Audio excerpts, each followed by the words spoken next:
Welcome back, dear viewers, to another fascinating episode on our channel.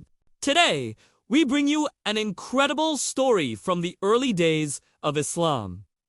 A story filled with dreams, miracles, sacrifice, and divine guidance. So stay with us till the end, and don't forget to like, share, and subscribe to our channel for more inspiring Islamic stories. Ibn Basra narrated that when the Holy Prophet Muhammad was born, his umbilical cord was already cut, something typically done by a midwife after birth. He was born circumcised. His grandfather, Abdul Muttalib, was amazed and overjoyed upon seeing this. He used to say, "My grandson will be of a unique and noble status." Al-Hidayah.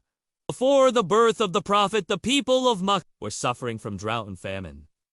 But as the time of his blessed arrival approached, rain began to fall, the drought ended, trees became green and fruitful, and the earth was covered in greenery. At the time of his birth, the Prophet was seen leaning on his hands with his head raised towards the sky. Another narration states he was on his knees.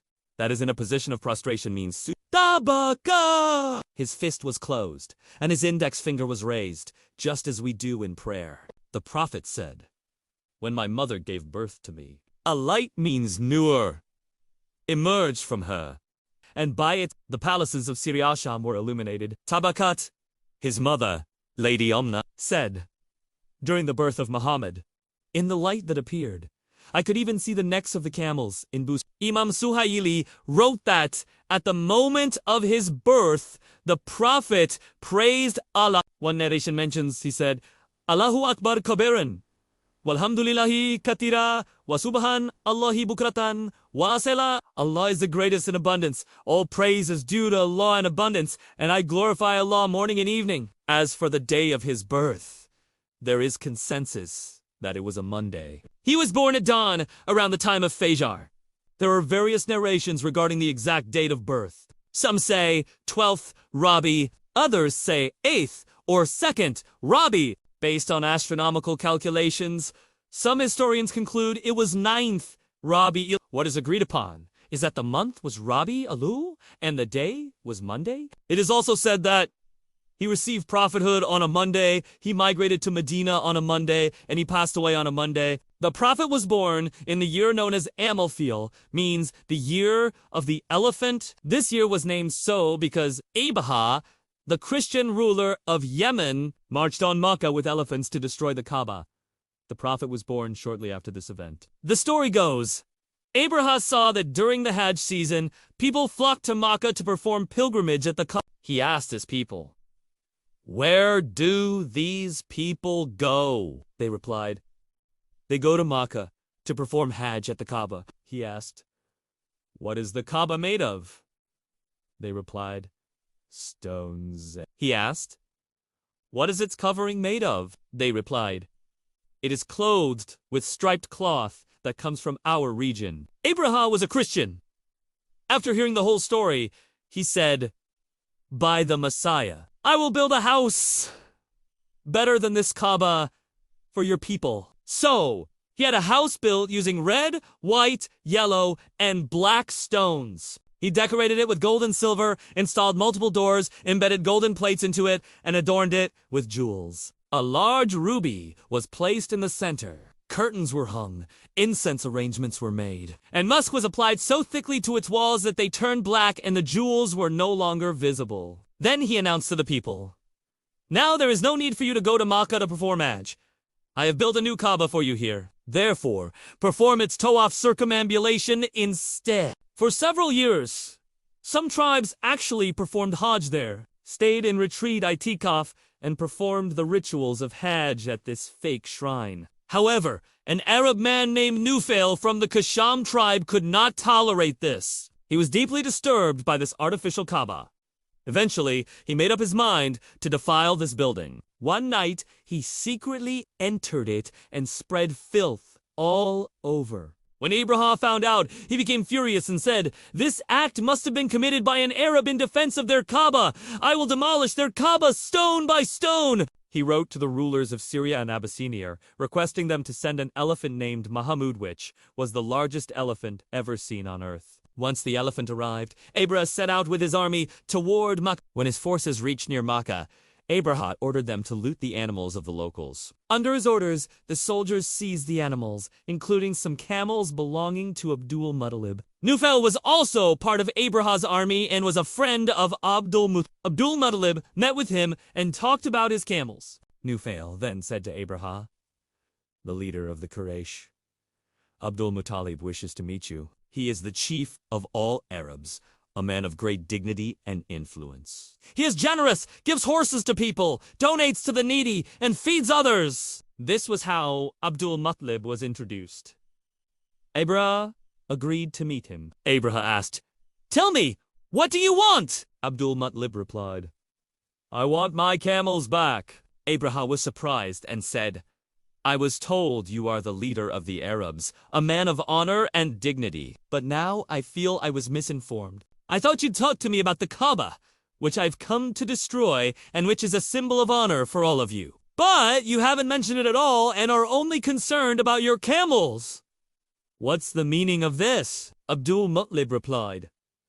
"I am the owner of the camels, and I want them back. As for the Kaaba, has a Lord who will protect it. I do not need to worry about that." Upon hearing this, Abrahah ordered, "Return his camels to him." After getting his camels back, Abdul-Muttalib had leather fastened around their hooves, marked them, and dedicated them for sacrifice. He then left them in the sanctuary harem, so that if anyone sees them again, the Lord of the Kaaba would become enraged. After that, Abdul-Muttalib climbed Mount Hira with some of his companions and prayed to Allah. Man protects his property, you protect what belongs to you. Meanwhile, Abrahah advanced with his army. He was riding his elephant, positioned in the middle of his troops. But as they approached Makkah, the elephant refused to move forward. It sat down on the ground and would not stand up.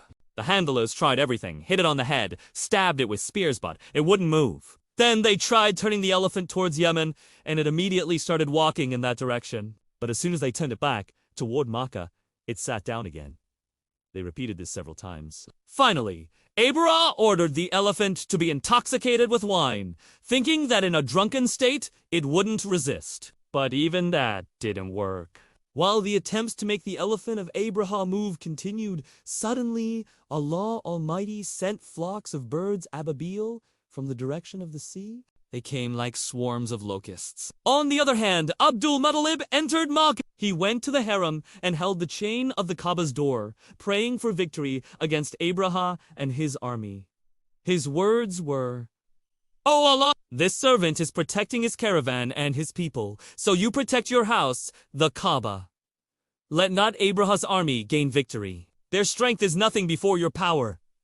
Let the cross not prevail today." The word cross was used because Abrahah was a Christian, and Christians used to carry crosses as their symbol. Then he gathered his people and went up Mount Hira, believing they could not face Abrahah's army, and then Allah sent flocks of birds. These birds were slightly bigger than sparrows. Each bird carried 3 small stones in its beak. The birds began dropping these stones on Abrahah's army. As soon as the stones hit them, they were torn into pieces, just like a bomb dropped from above, tears bodies apart today. Abrahah's elephant named Muhammad was the only one spared from these stones. The remaining 13 elephants were completely destroyed. They appeared as if they had been eaten and cursed, as described in Surah Al-Fil. Abrahah and some of his companions tried to flee after witnessing this destruction, but the birds did not spare them either. According to Tabqat, Abrahah's limbs started falling off one by one while he was running, his body disintegrating as he fled. Meanwhile, Abdul-Muttalib waited, expecting an attack. But when none came, he descended to investigate. Upon leaving Makkah, he saw the entire army had been destroyed. A great amount of war spoils fell into their hands, including gold and silver. Some people from the army had not fled and remained in Makkah. Among them was the Mahout elephant's driver of Abrahah's elephant Muhammad, who had failed to make it advance. A few days after this incident, our beloved Prophet Muhammad was born. The house where he was born was near Safa Hill. According to Kaib al-Ahbar Razi Allah, who was formerly a Jew, he had read in the Torah that the Prophet would be born in Makkah. Upon entering this world, the Prophet cried. The mother of Abdur Rahman bin Awf Razi Allah says she was present at the birth of Amna Razi Allah. The Prophet was born into her hands. She was likely a midwife named Shifa. she said. When the Prophet came into my hands, he cried. His grandfather Abdul Muttalib was performing tawaf of the Kaaba when he received the news. He returned home, took the baby into his arms. At that moment, Amna Rasiala told him, "This child is unique." He was born in a state of prostration. As soon as he was born, he performed sujud prostration, then raised his head and pointed his finger toward the sky. A few days after this incident, our beloved Prophet Muhammad was born. The house where he was born was near Safa Hill. According to Cape Alabor, Razi Allah, who was formerly a Jew, he had read in the Torah that the Prophet would be born in Makkah. Upon entering this world, the Prophet cried, "The mother of Abdurrahman bin Awfr says she was present at the birth of Aminah. The Prophet was born into her hand. She was likely a midwife named Shifa," she said. "When the Prophet came into my hands," he cried. His grandfather, Abdul Muttalib, was performing tawaf of the Kaaba when he received the news. He returned home, took the baby into his arms. At that moment, Aminah told him, "This child is unique. He was born in a state of prostration." As soon as he was born, he performed sujud prostration, then raised his head and pointed his finger toward the sky. Abdul Muttalib then took him to the Kaaba, held him in his arms, and performed tawaf. Later, he returned the baby to Amna and covered him with a vessel. As was the Arab tradition, but the vessel broke and fell away from him. The baby was seen sucking his thumb. At this moment, Satan screamed loudly. According to Tafsir Ibn Makhlad, Satan has screamed only 4 times. 1. When Allah cursed him. 2. When he was cast down to earth. 3. When the Prophet was born. 4. When Surah Al-Fatiha was revealed. At this time, Hassan bin Thabit says, "I was 8 years old and could understand what I saw and heard. One morning in Yathrib, Medina, I saw a Jew climb a high mound and shout. People gathered and asked, 'What's the matter?' The Jew replied, 'The star of Ahmad has risen, and he has been born tonight.' Later, Hassan bin Thabit accepted Islam at the age of 60 and passed away at 120, living 60 years as a believer. He was a great poet, praised the Prophet in his poetry, and criticized the enemies of Islam. During battles, he would use his poetry to inspire Muslims. This earned him the title Poet of the Prophet. Cape Alabor, Razi, Allah said, "I read in the Torah that Allah informed Moses alayhi salam about the birth of the Prophet Muhammad. Moses alayhi salam informed his people, the Israelites, when the bright star you all know begins to move, that will be the time of the Prophet's birth. This prophecy was passed down among the scholars of the children of Israel, and they were aware of the signs of the Prophet's birth. Aisha Raziallah narrates that a Jewish scholar living in Makkah was present on the night the Prophet was born. While sitting in a gathering of Quraysh, he asked, 'Was any child born among you tonight?' They replied, 'We don't know.' The Jewish man said, 'Listen carefully to what I say. The last prophet of this Ummah has been born tonight.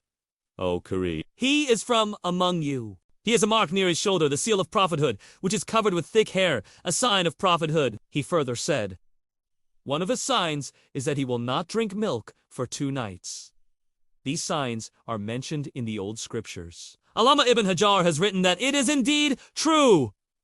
The Prophet did not drink milk for 2 days after birth. When the Jewish scholar mentioned these things, the people stood up and left. They were very surprised by what he had said. When they reached their homes, each one of them told their family members what the Jewish scholar had said. Since the women had already heard the news that a son had been born to Lady Amna, they said to their husbands, 'Take me to see that child.' The men took them to Lady Amna's house. They requested her to show the child. She took the baby out from the cloth and gave him to them. They removed the cloth from his shoulder. As soon as the Jewish scholar saw the seal of prophethood, he immediately fainted and fell to the ground. When he regained consciousness, the people asked him, 'What happened to you?' In reply, he said, 'I fainted out of grief because prophethood has ended among my people. And, oh, Quraysh! I swear by Allah, this child will surely overpower you, and his fame will spread from the east to the west.' Part 3 will be uploaded soon, so don't forget to subscribe, like, comment, and share this video with your family and friends. Stay happy and blessed.